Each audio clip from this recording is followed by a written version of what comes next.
Welcome back, folks, to the St. Patrick's Day Championship edition of the Three-Man Weep College Basketball Show, presented by Fade the Noise, FTN.com. I'm Matt Cox. Above me or to the left of me or to the right of me, I'm not sure which direction right now, is Jimmy working on his ball skills, one of the best forms in Las Vegas. Kind of keying with the awkwardly curved build, spinny hat, but we're all, of course, donning official game day attire. It is Spinny Saturdays, folks. Thanks for tuning in. Before we get going, a pretty big slate today. Well, I guess a pretty important slate today. I wouldn't say big in size, but we're going to try and get every game on the outline here. So get the takes fired up while we plug, of course, our colleagues who make this all possible. FTN.com. A lot of good stuff they are throwing at you, folks. It is, kind of we're in the pressure cooker of everything's happening right now in sports. You get March Madness, NFL free agency, NBA, you name it, it's happening. They got all the content. Brad Evans, our boy, Noisy Huevos, with his big board up. He's got a bunch of great content up there. They also have a new modeler, Kai. We love algos. Got to make sure we pimp that as well. So again, folks, FTN, Fade the Noise, check out all their stuff, especially on the fantasy side. They're killing on that front. And we are leaving money on the table by not blindly following them. So shame on us. But we're here to talk hoop. And our typical six-pack segment show format's going to take a little bit of a turn today. We're just going to, play it down the middle. We're going to play it simple. We're going to go through most of the games in chronological order. But we're going to start off with the semifinals, Kai. Can I say we got to start with the game that starts in 20 minutes.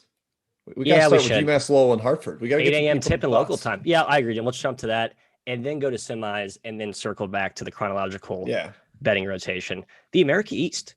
By the way, the only game today in which the two teams playing are not on a back-to-back. These two teams played, I believe, a week ago. They've spaced out their conference tournaments. So each of these rounds, they've had plenty of rest. I'm just a little annoyed that we're not getting to see Vermont or the Virginia ruining UMBC Retrievers. Both of the best teams in the conferences bowed out in the last round. Jim, I have no take on this game. I think Lowell is sort of a team of destiny since they got Obadiah Noel back. But Hartford's pretty talented, and John Gallagher is a smart coach, so it's a team you have to respect as well. Yeah, you mentioned we might not get the best two teams, but we might get the best player because Noel is the best player in this conference. He was hurt for a while, which explains why Lowell is the 6th seed here.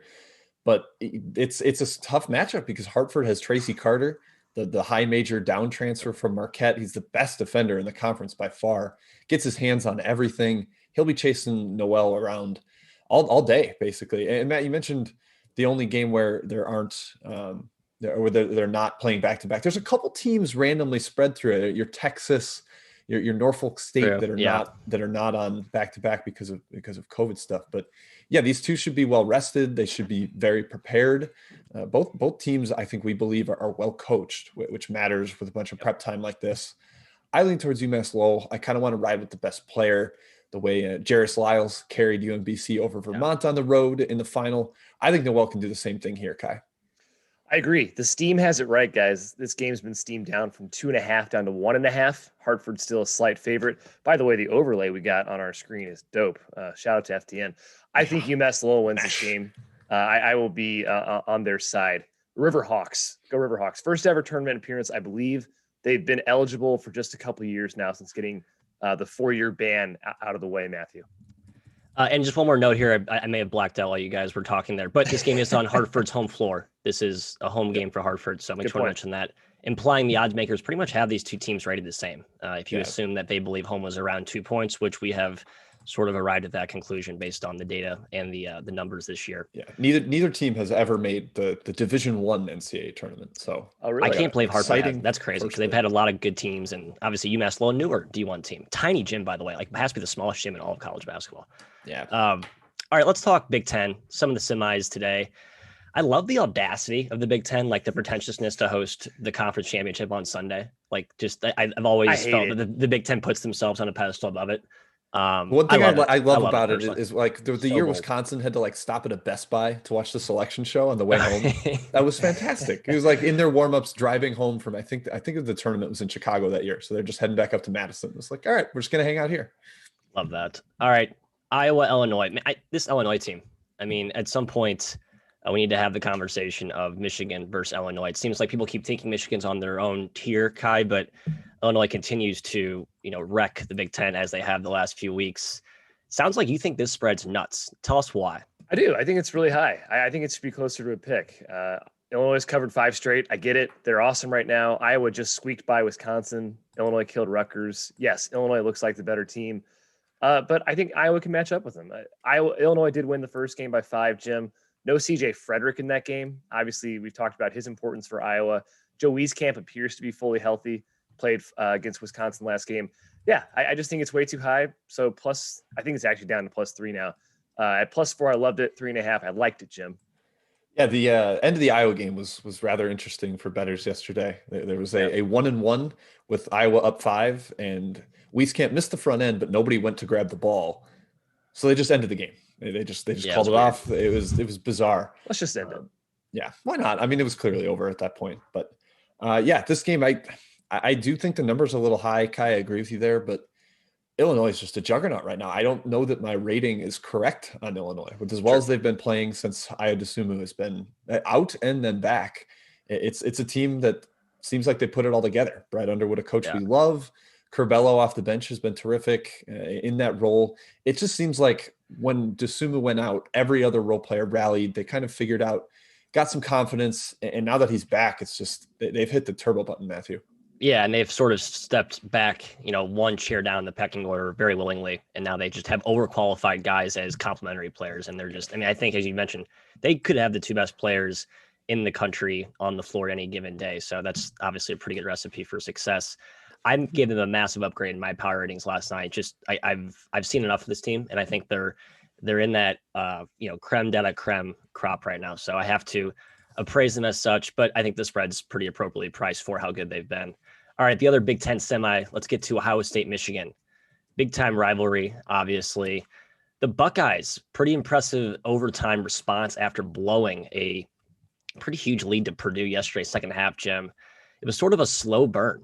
It was not like a furious rally from Purdue. It's just Ohio State continually throwing bricks up there, not executing on offense, and then subsequently not getting stops on the other end. Do you think the overtime has some wear and tear today, or am I reading too much into that? I'm sure it matters some. Like you mentioned, just the most methodical comeback. They weren't hitting threes. It was just a 30-second possession for Ohio State on offense, then come back down, 30-second post up, Travion Williams bucket on the other end, and they just slowly crept back in it. But Matt, the big news here, Isaiah Livers out for Michigan, stress fracture in his foot. I'm surprised that I don't see the line really coming down. I don't get it. Moving. It's going too soon. It has to. I mean, last year without Livers, this team struggled when he had the hamstring issue. He's just such a deadly shooter. The gravity he has moving around the court, that opens things up for drives. It opens things up for Dickinson post-ups. And that's really where they're deadliest against this Ohio State defense, because we don't know if Kyle Young's going to play. He left the game yesterday, a big part of the Purdue comeback. And Dickinson can eat inside. He can do what Travion Williams did, do what Zach Edey did. So I guess I understand why it's not getting hammered down, but I just think Livers matters so much that I would probably lean towards Ohio State at this number. Yeah, the Kyle Young thing is probably why it's still hovering around 6. If he was out, Livers played, I definitely lean towards Michigan. I think it's too high, though, with him out. If I would grab Ohio State +6 right now, because I think it's going to finish lower than that. If you like closing line value, I think you'll get some by doing that. And I think Ohio State can compete here, Matt. I know they've lost, 4 straight before the Big Ten tournament. They haven't looked especially great, but before that 5-minute stretch where they just couldn't score, they were just killing Purdue. Yeah. I was impressed by them. So I think they can keep it tight here. Matthew, who would you take in a fight, by the way? Juwan Howard or Mark Turgeon? I got Turgeon +110. He's feisty, kind of scrappy. Okay. Obviously, the 1 foot height differential and like athletic physique aside, I just like the mentality, the psyche of Turgeon on that battle. So yeah, I think that could be it'd be a live dog for sure. Kai, would you rather fight 1 Mark Turgeon sized Juwan Howard or 2 Juwan Howard sized Mark Turgeons? Okay. I think I'd rather fight two Mark Turgeons. Wow. Okay. Yeah. I think I have a better chance against 2 Mark. All right. Yeah, it's just I find Mark Turgeon to be the least threatening man I've ever seen in my entire life. So, and that's no disrespect to Mark Turgeon. I obviously look like I'm 12, but unclear why Mr. Howard was so perturbed there. Anyway, let's move on. I'm with you guys. I think +6 is great value. We saw last season Livers meant 3 to 4 points in those 8 to 9 games that he was out. Immensely important on both ends. So I think he's definitely a multi-point player here. Let's talk SEC. sort of a sour subject for both of you. Cover up my flag back here. Sorry about that. Arkansas does advance over your Mizzou Tigers to take on the purple and gold Tigers, Kai. Yes. Seems like we talked about both these teams at length on multiple platforms all throughout the year. We kind of know who they are, right? Arkansas starting to use a little bit more zone to befuddle LSU's offense. We know LSU's offense has struggled scoring against anything that's not just a straight vanilla man-to-man. We'll see how Musselman works in the defenses tonight, but what are you looking at here in this matchup? Yeah, that Mizzou game was frustrating. There was like 100 charge calls, and I'm not even trying to be biased. That's too many charge calls. Like, come on, there's got to be some blocks thrown in there, or just no calls, whatever. All right, clearly I'm bitter. Arkansas covered by the hook. LSU survived against Ole Miss. Ole Miss certainly has been a lot better lately, but slightly concerning. Arkansas Jim is just such a fireball right now. I don't know why you'd want to step in front of them. I don't see them having any resistance scoring the basketball. They're 12-1 since January 20th. They've won 9 straight. They're in line almost for a 2 seed. They're knocking on the door, Jim. I lean towards Arkansas, even at 3.5, even at 4. I was sure, Kai, that you were going to have the same reaction to this one as the Illinois line. I thought you'd have these teams kind of equal, and you think the 3 was a little too high. So I'm surprised. I did make the spread like around 2. So yes, I think the spread's slightly high, but yeah. I mean, Arkansas got bet up yesterday, and everybody was happy that one landed 6 because it got hammered from 3 up to 5.5. I kind of lean towards Arkansas too, just because they can score at will. LSU's defense is a turnstile. We saw Arkansas get the big revenge at home at Bud Walton Arena against LSU after getting blown out the first meeting at LSU. I lean towards Arkansas in the rubber match here, Matthew. Yeah, I actually lean the other way, just purely on a number basis. I think I made this -1, so I probably should trust I made it 1.5, full disclosure. So yeah. Okay, well there you go. But the matchup is a little bit too alarming for me to pounce on that. So again, a stay away from me, kick the feet up, watch it, enjoy it without action involved. On the other side of the bracket, some more breaking injury news here. We're just saying that John Fulkerson, it sounds like he is officially out today. The interior enforcer for the Vols. Yeah, Dickie V on the news beat of all people. So good to see him still hot in the game. He's still very plugged in. Still very relevant. You're right. Obviously, when you think big names that break news in college hoops, Dickie V certainly on the short list there. Yeah, but on the other side, likely Bama without Josh Primo. Exactly. Josh Primo, good catch, late injury yesterday. Less important than Fulkerson if we're just comparing those net, but still very impactful player. 2 key bigs on both sides. Jim has the token. Primo's not a big. I'm sorry. I'm confusing him with Bruner. With Bruner. Thank you. Okay. Excuse me. Primo. Gunning wing, freshman, really skilled, 6'6", switchable guard. Yep. But Fulkerson means more. The question is, does it have the odds makers adjusted appropriately for both injuries? Currently sitting at -4, 4.5, depending on where you look. Jim, you're the Bama boy here. What are you seeing? I lean towards Tennessee a little bit here. I thought we saw kind of A-game Tennessee yesterday, and they have the ability defensively to guard one-on-one, and that's what you got to do against Alabama. Of course, Bama won at Tennessee earlier this year. That was the start of, Bama's awesome. Before that game, we weren't sure. Non-conference, they weren't great. Lost at home to Western Kentucky, weren't great in Maui. Then they won at Tennessee, who had been awesome up to that point. And we were like, all right, I guess we got to think about the tide here. It seems like Yves Pons is a perfect matchup for SEC Player of the Year, Herb Jones. You throw him one-on-one, he can shut him down off the bounce. That sort of short circuits the Alabama driving. I lean towards Tennessee still, even without Fulkerson, though that does hurt their interior scoring. It just feels a little too high to me, Kai. Yeah, and some people agree with you too. There was buyback. This game actually got to 4.5, 5, got bought back down to 4. I even saw 3.5 floating around, even without Fulkerson. That surprised me. I do think he's very important for Tennessee. I agree with Jim, though. The Pons on Jones matchup is going to be fun to watch. I do think he can at least contain him somewhat. Alabama is awesome. They have that whole factor, Matt. They can shoot the basketball. They were 10 for 20 from 3 in this first matchup. Tennessee was 4 for 21. I mean, you have to trust Alabama to shoot the ball better than Tennessee. Always the great equalizer, the 3-point shot. So I do lean towards Alabama. Without Fulkerson, that kind of tips the scale in favor of the Tide, in my opinion. Yeah, I think the Fulkerson thing, obviously, maybe some folks were trying to take the lead on that potential injury news since we did see him get hurt yesterday. But I just don't think he's worth as much as the money or this team indicated. So I lean Tennessee just on a price perspective, but I don't know, man. Bama, when they're cooking, they're as good as anyone. And we've seen them play quite literally the best team in the country. And right now they're sort of showing shades of that. Yeah, yesterday you cannot beat that Bama team. Like the way they played yesterday was incredible. Mississippi State not on the same level, but goodness. Not the way they defend. Yeah, the way they defend was just elite. That's exact, Matt. They're like the third best defensive team in the country, which I think we gloss over all the time. They're like elite on. They're better on that side of the ball. Like everyone knows them for what they do on offense, and there's threes and layups or bust. But the defense is why they are awesome.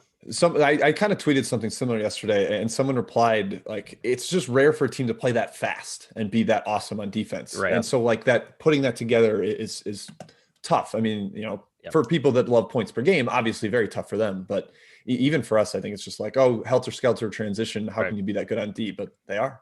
Yeah, very disciplined getting back on transition as well. And Tennessee, not a team that's going to kill you out in the break. So I think they're going to have to sit down and score in the half court. Could be problematic for the Vols.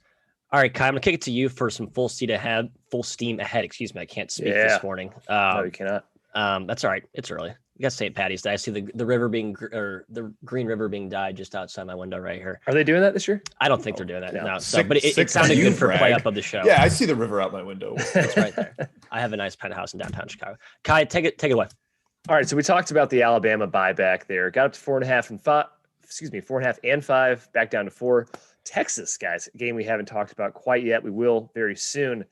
They started off as -1.5 up to -2.5. Very interesting to me, guys, considering Oklahoma State's result yesterday. They looked awesome against Baylor. Plus, Jim, Texas not even playing yesterday. Maybe it's a rest factor thing. Why does the market not like Oklahoma State? This team covers like crazy. They're 12-3 against the number as an underdog. And they just keep getting underdog lines. Someone was tweeting with me yesterday about Oklahoma State's metrics not looking very good. Yeah, they're 30th in KenPom. This feels very much like Kentucky last year, where they finished 29th in KenPom. Sometimes analytics are incorrect on a team. The whole Big 12 is just too low. Texas is 25th, like West Virginia's 26th. No one believes that those teams are that bad. Exactly. So yeah, I think that I don't understand the steam. We'll talk about it in a little bit in our preview of that game. Western Kentucky, this game I actually agree with the steam here. +1 to -1, even -1.5. I was shocked, Matthew, when North Texas opened as a fave. KenPom, though, does have North Texas -2. Bassey had back spasm concerns going into the last game, but played 35 minutes, scored 20 points. He looks just fine. Yeah, after the game, McCaslin mentioned that Zach Simmons has been kind of banged up, and he's like, now he's got to go against Charles Bassey. It's going to be a team effort to try to contain him. I think the steam is right as well.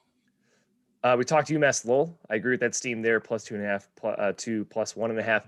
And then Prairie View A&M, guys, a SWAC game we'll talk about today in a little bit. -1.5 to -2.5. Texas Southern should have lost to Jackson State, Matthew. We wanted Wayne Brent, didn't we? We did. But I'm excited to see the Prairie View versus Texas Southern. This is sort of a Houston rivalry. There's actually a clause in Byron Smith's contract, which I thought applied to all matchups between Texas Southern, but it's only regular season. He basically gets $3,000 bonus for every time they beat Texas Southern. So there's a little financial incentive. I think Huggins has something similar with Bill Self and KU, but does not apply in this game. Obviously, it still matters. It's a title game. Byron Smith has owned Johnny Jones the last 3 years, 5-1 against the spread. That makes sense to me. Yes, it does. Based like on a the good coach versus a bad coach. Yeah. Both these teams have a ton of talent, like a major talent at point guard, but Prairie View A&M just a little bit of a coaching edge. And Kai, to your point, Michael Weathers, a 26% three-point shooter, hit a game tying 3 at the buzzer and then a go-ahead 3 in overtime that he's awesome. I don't think are sustainable. Yeah, I agree. All right, Matt, back to you. Yeah, let's get back to the championship game rundown. We'll pick it up in another low major conference here, the MEAC. Talk about two teams cut from the same cloth in some regards to Texas Southern and Prairie View, teams that play up and down, helter-skelter, flushed with high major down transfer talent. Morgan State out of Baltimore and Norfolk State out of Norfolk, a team that I know brings up haunted nightmares in both of your memories. Yeah. I've been a Norfolk gay all year. I think this opening number is a little too high, I'll be honest, but they do have the rest advantage. They did not play yesterday. Morgan State playing their third game in 3 days. Jim, I know you're a big Morgan guy. Are you looking to take them here with the rest disadvantage? I went through this game for a while. I ended up landing on a slight lean to Norfolk. I'm not super, amped on it. I think these teams are super similar. They play similarly on both sides of the ball. They want to get downhill. They want to get to the free throw line, and their defenses are predicated on forcing turnovers. Norfolk's a much better shooting team, and that was kind of the difference in their meetings this year. The Spartans won 3 out of the 4, but the margins were all 5 points or less, like close games every time. In that scenario, you probably lean towards taking the points and just getting the +2 because it's going to be a close game. But I'm just giving Norfolk a slight edge. I like the coach just a little bit more. I like Jones more than Broadus, but no slight to Broadus. He's done a great job there. So yeah, just a lean towards Norfolk, but nothing adamant, Kai. Norfolk for me. I think the program history, I think just matters a little bit more here in the MEAC championship. Norfolk's been there several times. I think they get it done, Matthew. Nothing fancy on this analysis. Norfolk has blown a couple of big games at home here in this spot, so sort of an interesting thing to keep an eye on. But with you guys, I think Norfolk's probably the right side, better coach team. Although I would give a slight talent edge to Morgan. Ooh, a little bit. Yeah, I think they're a little bit more flushed for talent. All right, Morgan's got a couple transfers that haven't played this year. I think if they were fully healthy, I would agree. Joe Bryant, by the way, at 30 points. He was hurt to start the year. He's kind of been roping open us the whole season. I think he kind of comes out with a monster effort for the Spartans. All right, the MAAC, the MAC, is next up on the outline here. We're talking Rick Pitino going for his first tournament bid in his inaugural season at the helm at Iona. Kai, all he has to do is beat Fairfield, which sounds like an easy task, but it's not been that easy for a lot of teams the last few weeks. I finally come around and admitted that Fairfield's offense is just bad, not atrocious. So I'm tipping my cap to the Stags. Well done, Jay Young. You have made that upgrade in my sort of mental model of who you are. What are you looking at here, Kai? Yeah, holy crap. This run is unexpected. They beat Monmouth by like 20, and then they beat St. Peter's. So you just beat 2 of the 3 best teams in the MAC. I don't have any words for that, Jim. Like, that's impressive. So do you keep going with the hot team Fairfield here at 8 points? Seems like a very high number for a game that they could definitely make ugly and slow down to a crawl. But Jim, I think everyone knew going into the season, like, this was destined for Rick Pitino to get back to the tournament in his first year back in college basketball at Iona, a team that's been to the tournament, 3-4 years in a row. Yeah, they dominate this event. I think they'd won it 4 straight years. What's the point guard's name, Matt? Ricky something, I think. I can't remember. I'm looking at Iona's point guard the last 4 years. Who won 4 straight conference tournaments. 4 straight. Oh my gosh. Help us out. Iona point guard. Go. I lean towards Ricky McGill. That's what it was. Ricky McGill, yeah. I'm glad I didn't have to look that up. That makes me feel good. I thought this was a little bit low, but I probably just haven't upgraded Fairfield enough. It's kind of similar to the Big East, where you've got this team that is on a big run with 3 straight wins as an underdog. Now they're getting 8, very similar spreads to Georgetown. But in this one, I sort of lean towards Iona. I just think they're in a different class. They've got a much better coach. Rick Pitino is an all-time legend. Not really a surprise to see them make this run to the final, despite being a very low seed in this tournament. So, yeah, Matt, I lean towards Iona here. I do too. I made this number 12. I don't like laying 8.5 points. Yeah, I've liked Jim. I made it 11. Fairfield. So, yeah, I haven't probably given the proper upgrade to Fairfield. Jake Wojcik, the Richmond transfer, has been a revelation. Like, he can just rain threes, and they didn't have anything like that before he got there. So he started to come on, played really well the last few games. Don't love laying a large number when I see the total at 130. Should be a pretty low scoring game, but I still think Iona's the right side here. All right, let's talk Big 12.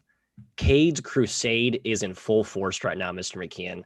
While Texas got to sit there and twiddle their thumbs as they earn the default advancement to the final, the Pokes had to do it the hard way, and that's beating Baylor, who is a top 2 team in the country on a neutral site, just continuing to add more bullets to the chamber in terms of resume ammo, Kai. I mean, this could be a top 2, top 3 seed when the bracket comes out. You're the bracketologist, but in today's matchup, what are you looking at? Their Q1 wins are insane. Like they have an incredible amount of Q1 wins. There was only holding them back from a 2 seed right now is their net and their KenPom rankings. If they win this game, I don't see how you can really keep them from the 2 line. It's just going to keep piling up. Yeah, they've been awesome. I'm not stepping in front of this freight train like we talked about. I am surprised people are betting on Texas because Texas, Jim, opening as a dog yesterday to Kansas surprised me anyways. I would have had Texas as a slight favorite. So I'm not really following what the market's doing with Texas in general here. Yeah. For Oklahoma State's resume, they have 7 Q1A wins, so the very top of Q1. Yeah. Only 6 teams have that many Q1 wins in general. Like they have just gone on an unbelievable streak of beating elite competition. I would be totally fine with them getting a 2 seed. I think you have to give it to them if they win today, like you mentioned. Here, these two teams have played 2 really close games so far this year. Cade had, I think early on, Matt, that was kind of the one, I believe way back in the day, you were on them in the first meeting as an underdog. And it was just like, all right, this is the first evidence of Cade really rising up against better competition. Texas was still flying way high after their Maui win. It just, I'm back in Cade as an underdog. Maybe that's the public, the square, the spinny opinion, but man, Cade's been so good. They're 12-3 as an underdog. I'm a Cowboy today. Hey, spinny plays win too. All right. Square money wins as well. It's not always sharp money. It's not always about being the shrewd investor in the room. Jim, I'm with you here. I didn't make an official play, but as I see it creep up to 2.5, I'm going to have to join you. If you can wait and get 3, maybe buy the hook, but I think 2.5 is a pretty good price for the best player, a generational talent in a championship setting here, which, could be sort of their, like last stand if the NCAA decides to be. They won't do it. Okay. Well, they've done more inexplicable things before. So let's not the amount of money it would cost them is that's true. I guess money's like sort of the trump card to any sort of past failures of the NCAA. They need to decide like today if that's going to happen. So I don't think it's happening. All right, we're talking Mountain West Conference, a rematch of last year's championship game when it was 2 years ago. And 2 years ago, yeah, third time these two squads have squared off in the championship game. Last year was Sam Merrill Magic. Utah State takes down the Aztecs. There is revenge on the mind of Brian Dutcher and the boys, Jim, out in your backyard here in Vegas. What are you looking at in this matchup today? It's kind of the ultimate revenge spot, considering the regular season sweep and the 2 straight tournament title losses for San Diego State. The big factor here was that Matt Mitchell got hurt in the first game that these two played and did not play in the second one. That really helped Utah State's defense lock down. Yeah. And man, you mentioned it, Matt, the defense last night against Colorado State was incredible. Just impenetrable. Yeah. They had no chance. Anytime they went in the lane, Mr. Keita was waiting to swat it. The Portuguese protector, as we have sometimes called him. I kind of think Utah State gets it done here. They are back against the wall. I mean, how much does that matter in terms of motivation, Kai? I don't know, but I'm riding with the Aggies today. One of my best bets, actually. Yeah, wow. Look, you got to love the revenge factors, Jim. Also, maybe just a revenge factor in a sense on COVID for Utah State because it took away Utah State's auto bid last year. It took away their tournament chance. I don't know if they get into the tournament if they lose this game. So that's huge motivation right there. You are out, maybe, most likely, if you lose this game. It's up to the committee. San Diego State, Matt, they're in the tournament if they win or lose. Yep. Matchup wise, I'm a little afraid because San Diego State is kind of like one of the only teams that can actually step up to Utah State's interior presence, their front court. But yeah, I'm rooting for Utah State. I think they're kind of a team of destiny here in the Mountain West. So I will hope the Aggies win this one. I agree. I've said all season, I think Utah State's actually the best team in this conference. I think the odds makers and most people disagree with that. I think San Diego State has probably proven more than Utah State has. Am I stubborn? Yes, but I know what I've seen when this team's fully healthy. And Brock Miller last 2 games gives me confidence that they are firing on all cylinders. He's such a key weapon, an absolute sharpshooter, smart, plays his defensive position with sound instincts. Big fan of his. You need him against the San Diego State pack line. You got to be able to hit a couple shots.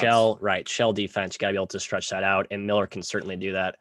All right, to the Big East we go across the country. Patrick Ewing. I mean, got to tip your cap. Got done a nice job here in this tournament setting. He is looking to achieve the impossible. Kemba Walker peers in somewhere from a distance and says, no, you can't do that. Only I can do that. 4 games in 4 days. The Big East, I'm sorry, he did 5 games in 5 days. Ewing going for 4 and 4. Yep. So obviously still a tough feat, but I just don't see any way Georgetown pulls this off. The question is, Kai, can they keep it close enough to stay inside the number? Yes. You're Maddie Sunshine, by the way, with your little. Yeah, I'm going to adjust right here. God, my little. Go ahead and do that. I'll give you a chance to do that real quick. I think Georgetown covers, frankly. I think Creighton wins. Creighton, by the way, I think people were reading into the dysfunction a little bit too much and knocking Creighton's 1, future odds in the Big East, 2, Lions last couple games here, Jim. Creighton looks fine. They're awesome. They're a nuclear offense, or at least potentially could be. So that's definitely a concern. Absolutely, they could blow this team out. But Georgetown's playing great basketball right now. They're fully locked in. It is in the house of Patrick Ewing, Madison Square Garden. So I do lean towards the Hoyas with the points here. Yeah, I was shocked to see Creighton win with defense yesterday. I mean, their defense has been better than we thought basically all season. Did not shoot the ball well yesterday. I think this is a much better matchup for Georgetown than UConn would have been, because UConn has that physical defense that packs the paint, would have basically taken Qudus Wahab out of the game. But Creighton can spread them out a little bit. But we saw Georgetown's length give them a ton of problems in Omaha, Matt. Georgetown won on the road there. I lean towards Georgetown here on the number as well. I don't think they went out right, but 8 points feels like a little too many. It does. I was on Creighton yesterday. I think this is a tough matchup. As you mentioned, Jim, we saw what happened in the first or one of the meetings in Omaha when Georgetown stunned them. They have length, and the length's mobile, right? It's not plotting, clog-footed length. They can step out in front of the perimeter. And I think that's big against Creighton's, myriad of screening and perimeter actions and all the shooters that they throw at you. So good matchup here for Ewing. Let's see if they can get it done. But no official play. Bubble teams. You get your Creighton hats on, get your Colorado hats on, because you need to avoid those bid stealers. All right, next I up, want the Beavers to win. I do. Stop it. No, I do. No. Yes. I'm over this. This team lost to Wyoming and lost to Portland. The Pilots beat this team with Terry Porter as the head coach. I don't care. Absolutely. No. I'm rooting for the Beavers hard tomorrow. Get that slop out of my tournament. There's already been enough, people who weaseled their way into this party. I don't want them in it all. All right, we're talking MAC hoops. Points in spades in this one here. Ohio versus Buffalo. The Bobcats versus the Bull Run. Kai, I know you are a Bull Run believer. Sort of a carry forward of what Nate Ode started is what Mr. Weitzel has continued there. Plenty of talent, size. Josh Mbala is a one-man wrecking crew on the glass. But Jason Preston is a one-man wrecking crew on the other side here. What do you like? Saying all year, man. Buffalo, best team in the MAC. Unfortunately, odds makers, like we've talked about, are higher on Buffalo than us somehow. I lean Ohio on the number. Like it's crazy to me, Jim, that I do, but that's just how my numbers worked out today. I am a little bit of a believer in Jason Preston and this Ohio team. They've been playing fantastic the last few games. Buffalo, though, has more of a history, I guess, here, Jim. Yeah, they've done great in this event, usually because they're the most athletic team on the court, and it's just hard to prepare for in that short turnaround. Ohio executes really well offensively, though, Matt. We saw it yesterday. Yes. They had some flex, a lot of back cut type stuff going against Toledo, and the Rockets just couldn't deal with it. And maybe that's tough to prepare for in the other end for Buffalo. They also had to go to overtime to take care of Akron. That was a stressful game late for the Bulls. I don't have any sort of a lean here, to be honest, guys. I'm excited for this one. I like both rosters a lot. I think they fit together nicely. There's guard play. There's big guys that they can center around. There's shooting on both sides. So I got nothing here, Matthew. Lean Ohio, but no official play for me. I think it's just crazy. I watched this, and Mark Sears, who was like Ohio's best player for a stretch this season when Preston was hobbled, he's basically been relegated to just a no-one bench role. That just shows how talented, how deep this team is. Jeff Bull's brought in some elite talent last year. He's carried that forward this season. I think you look at the fives, you look at the record, and maybe you're not in all, but I would point you to what they did against Illinois earlier in the year, just as a snippet of how good this Ohio team is. And when Preston is firing and those guys are making shots, they're going to be a tough out in the tournament. So the game after that too, they had a 40-0 run on Cleveland State. Oh, it's like who was also in the tournament, right? Yeah. Guess who was on Cleveland State? Hey. Yeah, that one's tough. Like you're just trying to get a stop down, the 20-0 run. You have to give up another 20-0 run after the first one. Not a great way to lose. Sorry, Kai. Let's go out to Big Sky Country. Montana State, Eastern Washington, the title participants here. Eastern Washington, I mean, bet against them at your own peril is all I have to say here. And they basically blow out everyone. It seems like there's been a few close calls and, relative to spread expectations. I just don't see Montana State keeping this one that close. Line open 7.5. Jim, what do you like here? I lean towards Eastern Washington. They won both these meetings during the regular season by 16. They are the better team. The offense is lethal, like you mentioned. So good. They played some slower games in the conference tournament, barely got by Northern Arizona in the first, or their opener. But man, it's just, I don't know what to do with this offense. They can shoot, they can drive. They don't miss free throws, 6th in the country in free throw percentage. I would lean towards EWash here, despite Montana State getting a big win yesterday, Kai.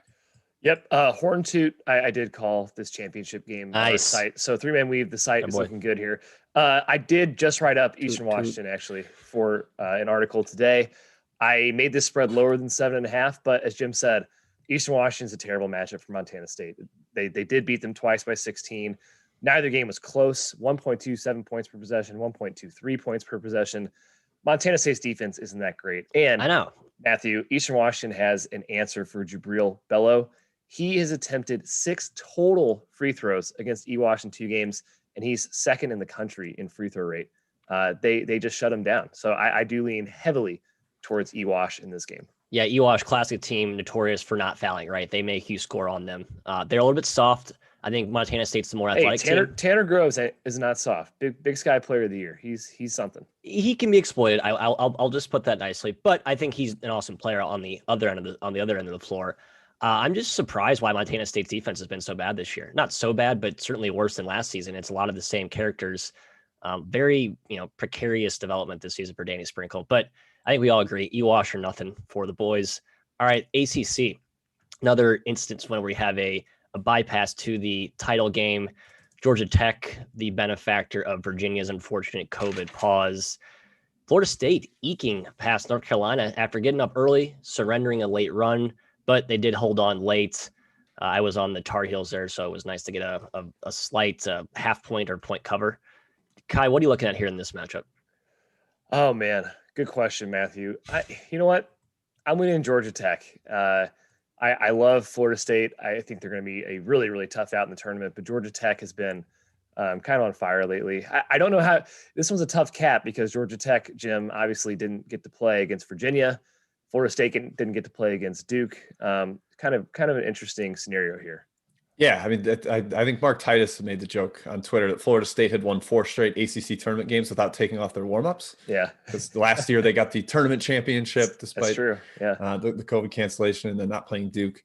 I lean towards Florida State a little bit here. This line felt a hair short, a point or two short. It is a tricky preparation spot for them because Georgia Tech's defense is just funky. It's not like what you see in a lot of other games. I think Moses Wright can do to the front line what North Carolina's front court did. He's a monster. He ended up winning ACC Player of the Year. So, I mean, Alvarado looked healthy after going to the locker room and coming back out last game. A little bit of a lean towards Florida State, but again, I got nothing here. Yeah, it's funny. Like the market doesn't really respect Georgia Tech as much as they do Texas. Similar spot where the team gets to advance, didn't have to play. You could argue they have a rest advantage on the back-to-back. Texas took money. Florida State actually took money against GT. So the Yellow Jackets disrespected by everyone. But I agree with you guys. The line was a little bit short. So I think there's some intelligence behind that early action. All right. To the middle of the country we go. The Frisco Disco, baby. Conference USA. North Texas, Western Kentucky. Charles Bassey and the boys got it done yesterday. As to the meet and green, they're squaring off. Kai, I think Jim as well, we're all in consensus that this line was odd, to say the least. Like the wrong team was opened as a favorite. Kai, tell the folks why the Hilltops are a nice little dabble today. I like I said, I'm very surprised that this game opened UNT as a favorite. I get KenPom made it a favorite. It's probably part of the reason. Western Kentucky just plays good. In games, they need to play good, right? Against better teams, against good teams like North Texas. Yes, they can be frustrating to bet against when they're a big favorite. That doesn't apply to the situation. Western Kentucky, Jim, is on the precipice, by the way, of making their first ever tournament under Rick Stansbury, which is shocking. Western Kentucky's more talented. North Texas is going to have a hard time scoring against this team. Yeah, I mean, the reason that Western Kentucky's low in analytics is because they don't blow out bad teams. They only beat Middle Tennessee by 15 and 16. They only beat Charlotte by 4 and then lost to Charlotte, a terrible Charlotte squad. Ridiculous. Did not cover against Tennessee Tech. FIU, they got kind of at least a little bit right there. But yeah, I mean, it's just they are bad as a big favorite, but short favorite or underdog, you have to like Western Kentucky in this conference. North Texas defense was sensational yesterday, but Louisiana Tech was down their starting point guard. Kobe Williams was playing with a full cast on his hand. Yeah, I saw that. Insane. Sorry, it was on his left hand. He got the ball once, grabbed it with this hand, ran up, dribble, and then stopped and passed it with one hand. Like he couldn't use his other hand. And that's who North Texas is beating in the semis. So, they're a good team. They're very well coached. Yeah, barely beat them. I'm leaning towards the Hilltops here. I want to, call myself out here for being slightly hypocritical, gushing about the coaching advantage in Prairie View A&M, Texas Southern. I feel like a hypocrite not pointing out the same here. Grant McCasland, greater than sign than Rick Stansbury. I do think Rick Stansbury gets a bad rap for being a bad coach. I think he's a fine coach. But there's no question McCasland's a top 10 coach in the country, at least for my money, just what he does with the talent he accumulates on a year in and year out basis. That said, this is a mispriced game, and a game that's this mispriced this late in the year, you got to bet it. So I will be on the tops as well. Anything less than -2. is worth taking, in my opinion. Kyle Young confirmed out for Ohio State. Okay. Injury update for the folks. That's a sneaky big loss. I feel like people kind of like blend those guys together. They're all kind of interchangeable and clones in a way, but he's kind of a heart and soul energy guy. I think they're going to. He also had 18 points in the first half yesterday. Yeah, 4 for 4 from deep. He also can score. Yeah. All right, we're headed back west. New Mexico State Grand Canyon will take to the hardwood in the championship game of the WAC. I'm just impressed by how much respect the odds makers gave New Mexico State in this opening line. I mean, I think you could argue Grand Canyon's been the clear dominant team all year. We've been waiting for the Aggies to get back to that level, but they really haven't shown a ton of evidence that they're there yet. So it's almost like the odds makers are doing what I'm doing, taking the leap that they're going to play to that level that we thought they would preseason. Kai, are you going to stay away for the same reason as I am? One of my best bets today is Grand Canyon +2, okay. +2.5. Do you think they overreacted then? Okay. Absolutely. Yes. Yeah, I kind of agree with that. Grand Canyon's beaten this team twice this year. New Mexico State's played a lot better recently. Grand Canyon is still far ahead analytically. They are favored in KenPom. I don't know why this opened up New Mexico State -2. It's probably because, like you said, Matt, we did expect New Mexico State to run through this league this year. Yep. We expect them to easily win it. They're preseason favorites by all accounts. But I think Grand Canyon is a tough matchup for them. They're one of the only teams, probably the only team in this conference that can match up size-wise and almost talent-wise. New Mexico State's going to have a hard time scoring. New Mexico State's also, Jim, their interior defense has been terrible this year.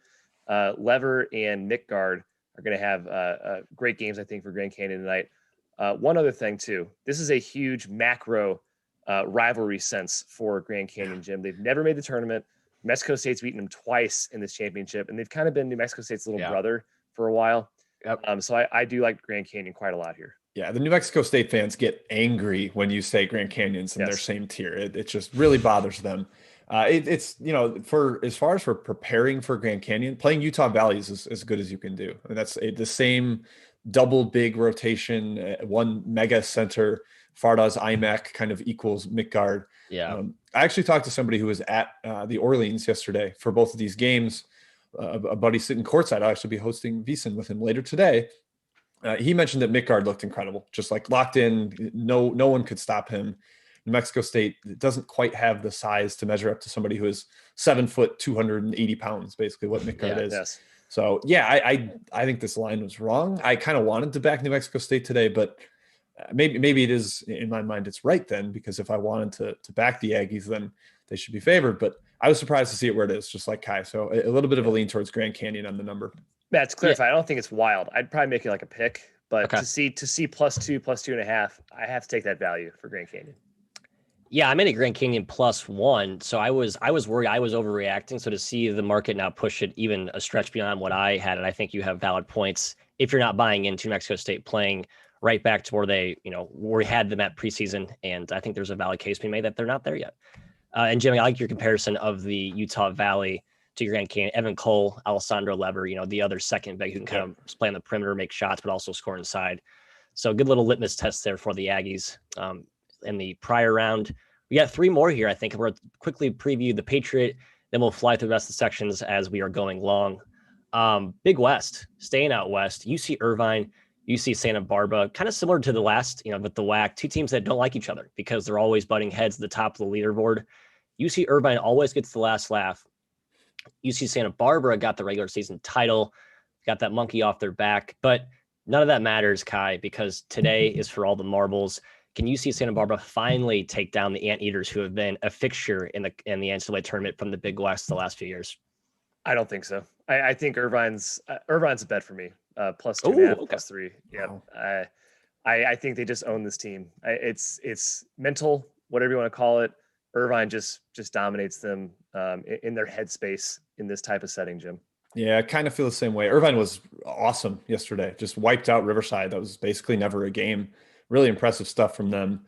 I tweeted after the season sweep that Irvine swept Santa Barbara earlier this year at Santa Barbara. I was like, do not ever let me back Irvine or do not ever let me back Santa Barbara against Irvine. So I certainly won't do that today, because the self-loathing that would result from doing so and Irvine winning would be off the charts. I think I'm going to sit on my hands for this one, but a lean towards Irvine, just like Kai. I will too. I'm now convinced that UC Santa Barbara is a better team. And obviously the -2.5 indicates that that's what the odds makers think as well. But I'm with you. I can't, there's something to UC Irvine having Santa Barbara's number. And I think that matters today. So very big stay away for me. All right, let's go to the Southland. Kai, your turf. Nicholls State, very precarious game yesterday against Northwestern State. Got it big, let the foot off the gas, extended, let their foot off the gas again. Finally pulled away at the end to get to the, to secure their spot in the title game. Abilene Christian just wrecked Lamar, who was due for a bad game after playing about 7 good ones in a row. Yep. Phenomenal matchup here. I think this line's way too high, but that's probably because I haven't given Abilene the credit they deserve. They've been next to lights out all year. I think the game against Texas Tech is sort of a microcosm of how good this team can be. What do you like here? Yeah, slightly high. I made it 6. I think Abilene's way better. They've just proven to me. I'm fully bought into this team. Okay. Nicholls State's been struggling a little bit recently. I don't know. I lean towards Abilene, but the number is huge, Jim, for a championship game. Yeah, I think it's too high. I made it only around 5. And Nicholls, they're a better as a dog type of team. We saw them go to bigger power conference foes, both this year and especially last year, and compete really well. I think they won at Pitt last season before we had Mr. Clunch on our podcast. I definitely lean towards Nicholls here. Just got to take care of the ball. Abilene's pressure is relentless. Let me check quick if Abilene got so Clay Gaiman and Corey and Mason, 2 key rotation pieces, returned yesterday. Huge. That's huge for the postseason run. So they're back to full strength. That helps if you like Abilene Christian, but I will still give a slight lean towards the Colonels of Nicholls today. Yeah, I like the Colonels on the number. Matchup a little bit concerning. Nicholls can be sloppy Joe as the basketball. Reggie Lyons was an absolute monster inside, just a big burly bowling ball of a score for Nicholls, but ACU's got multiple dudes up front to combat that. So I think it's going to put a lot of pressure on the guards and wings to make shots. These two have not played this year, surprisingly, because of the way the Southland schedule is set up. Good point. Yeah, I'm curious who that gives an edge to either team. I don't really have anything to glean from that, but worth noting. I agree, Jim. All right, let's look ahead till Sunday. Patriot League action. Any takes on this one, fellows? Our Greyhounds defying the Spanish Conquistador, Santi Aldama, Golden DK, and the boys against my Colgate Raiders, Kai. I'm really torn here. 2 of my favorite teams. Wish they could both go. Wish they weren't in the same conference, to be honest. But someone has to win. Someone has to go home. Who do you like? I don't know. Colgate's going to win. I'll wait till I see a spread. Yeah, I have a feeling I will have it lower than the odds makers do, just because Colgate, I don't have them quite the supernova rating that I think they've maybe played to be honest. And Loyola I've been high on most of the year, but Matt, I think I'd rather see Colgate in the tournament just because they're going to be a higher seed. Loyola Maryland will certainly be a 16, probably can't win a game, but Colgate could really threaten somebody with their shooting. Yep. Jordan Bernsey is my dog. Put up 30 against Tennessee 2 years ago. So I want to see a repeat performance of that. All right. That concludes our meaty check the schedule. Pretty much ran through every game today. Let's hit some chat mob questions. Yeah. I think the only ones we haven't hit are the American semifinals, which I don't care about. I really don't. And people ask about the chat mob, we'll talk about them, but I don't have any incentive to proactively bring them up. Well, let's go to the questions, though. Chat mob did ask about Memphis, Houston, HODL Savage. Did we get to Memphis, Houston yet? We haven't.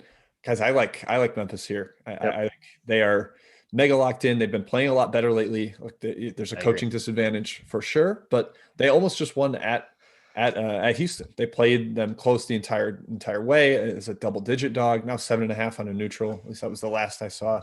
Have to lean towards the Tigers. It took a buzzer beater to beat them. So, getting 7 points, lean towards Memphis. I'd sprinkle the money line a little bit too. I agree. Yeah, definitely. I think they're a good play to win the AAC. Jim, any more? Let's go. Let's hit the other one. Let's do the other one. Wichita State, Cincinnati. Okay. Spread's too high. Cincinnati. Boom. Yes, done. I totally agree. This is way too high. What happened here? It is What's way going too on high. with the spread? Way too high. I agree. But Cincinnati is, again, I have no idea what this team. So I'm sure that's my famous last words is back. They played much better lately. Wichita State, really unconvincing performance against South Florida yesterday. Almost backed themselves out of the tournament, in fact. So need to play better today, but I agree, Kai. It's too high. All right. Any questions, chat mobs? We have not hit the Pac-12 final. We kind of... Wait, I thought... You're right. I'm completely... We tangentially mentioned it. But yeah, thank you to Mr. Walker 54. Colorado, Oregon State. We got to discuss it, Matt. You trashed this Beavers team early in the season. Worst team in the Pac-12, maybe the worst power conference team. Instead, they got a bye in the Pac-12, and then they knocked off UCLA and Oregon. What are you doing here, Matt? Are you going to back the Beavers today and back them in the NCAA tournament? Will I back them today? No. Will I back them into my tournament? Well, irrelevant. They won't be there. Colorado's going to win this game. I just don't love Colorado as a large favorite. That offense loves to go through, and they love to take naps. And Oregon State will throw lots and lots of junk zones at you.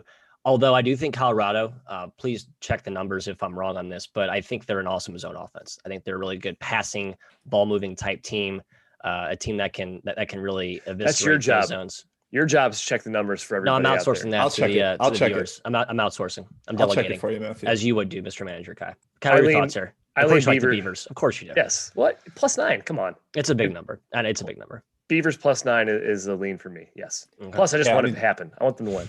Colorado blew them out at altitude this year, but it seems like every time I look up a Pac-12 team, it's like, oh yeah, at Colorado they lost by 30 because the altitude is just so difficult. Matthew, 95th percentile against man for Buffaloes on offense. Yep. 49th against zone. Yeah. So okay. They're done. Not as sharp. Yep. Okay. That does not check out with my my eye test, but I will trust the data as I always should, as anyone should. Any more games? I think we actually talked about all of them now. We didn't actually swing and miss on any. So should we go to the chat mob questions? Have there any come in? There's none left. The only thing people want to know is an A10 look ahead to tomorrow. Okay. Matt, Bonnie's $5 million. Yeah, I bet $100 Matt's $1 million. Matt's going to be a Bonnie's boy, and I'll bet $1 million on the Bonnies. Kai, where do you stand? Yep, I'll lean Bonnies as well.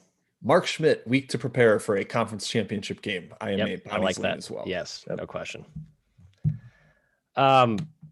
All right, where are we going here, fellas? We go into chat mob break. We go into who's trending. Let's keep going down the line. Just did chat mob break, you goof. Is that all the only question we had? There's like personal questions, like, hey, what are you guys doing for St. Patrick's Day? Matt, it's 10:26, man. We got more show to go through. All right. Honestly, we could probably just go to best bets if we wanted to. Yeah, that's fine with me. I'm fine with that as well. Best bets. Kai, start us off here. What are your plays for today? You've already mentioned a few throughout the show. You know what? I'm just going to list out what I like today. So here you go. Ready? Grand Canyon +2.5. Ohio State +6. I still like it. Young, less important than Liver, still important. Iowa +4. I think it's come down 3.5. I still take 3.5. Cincy +4.5. Irvine +2.5, +3. Memphis +7.5. Those are my plays. Boom. Kai, the people are furiously scribbling right now. You're just giving them to in rapid fire. That's right. I'm right. That's how I roll today. All dogs, by the way. Yeah, crazy amount of dogs. All dogs go to NCAA tournament. Go to Covertown. Yeah, that's right. There you go. Kai, I'm with you on a few of those. I think Cincinnati's too high. I think Memphis is too high. I think Tennessee is a decent look today.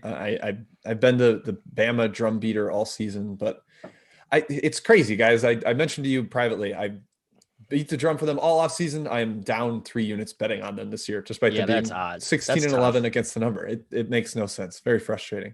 I also like Utah State and Iona in their respective title games today. Matthew, what are you looking at? Yeah, Jim, we are highly in alignment here. Western Kentucky -1, Iona -8, Ohio State +6, Tennessee +4, and Utah State +2 are my bets for the day. I have nothing else that we pretty much talked about those at length. I have nothing else to add. Play them right now, folks. Don't ask questions. Tail blindly. There you go. Famous last words. All right, folks. Does that conclude our show for today? No other notes or injuries. We did do some trending research and some roster round of some injuries. I think we talked about all of these, though, in the actual game-by-game preview. I just want to make sure we didn't miss anything. Oh, yeah, Fairfield. No Chris Mado, for those that care. I don't, because I think Fairfield's still mad. Doesn't matter. Doesn't matter. All right, let's sign it off here. Again, folks, we're going to be coming to you with an adjusted schedule next week. I think the tentative plans to do it Thursday. I will make sure to tweet out when we have the official time nailed down. I believe noon Central is what we're planning on right now. Again, that's Thursday, the 18th, which is the kickoff of the tournament. I'm sorry, the day before the tournament. It's first 4 day. It's first 4 day. And then we have round 1, round 2, or round 1, day 1, then round 1, day 2. Yeah, we wanted to do it before Saturday because then we wouldn't really ever talk about the Friday games. So we wanted to get it done on Thursday. That's right. Looking forward to it. Again, tune in at that time. We'll be marketing on our Twitter. Thanks to FTN, Fade the Noise, making this all possible, and love the outline and overlay they have today. The graphic is top-notch quality. I love that mesh 3-man weave. That's phenomenal. Makes us look way better than we actually look in real life. All right, again, folks, until next Thursday, take care. Good luck today.